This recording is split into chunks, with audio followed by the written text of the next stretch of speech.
Ice cream খাবো মা।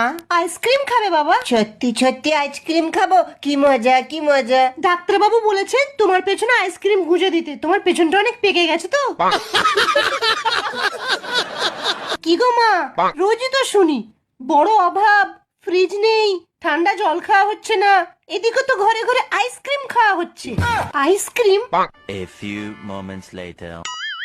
মাত্তা ice cream দাও না, চুচে চুচে খাবো। খুব কষ্ট যে বলো। শোনা গো আমার। কম বয়সে ওর পেছন পেকে গেছে মা, তাই ডাক্তার ওর পেছনে আইসক্রিম ঢোকাতে বলেছে। থাক, ওসব গাঁজাখড়ি কথা অনেক শুনেছি। ছেলের পেছনে যদি আইসক্রিম ঢোকাতেই হয় তাহলে স্বামীকে বলো ফ্রিজ কিনতে। আর সোহমের যদি পেছন পেকে যায় তাহলে বাজার থেকে 2 টাকা দিয়ে পেপসি কিনে এনে ওর পেছনে দিও।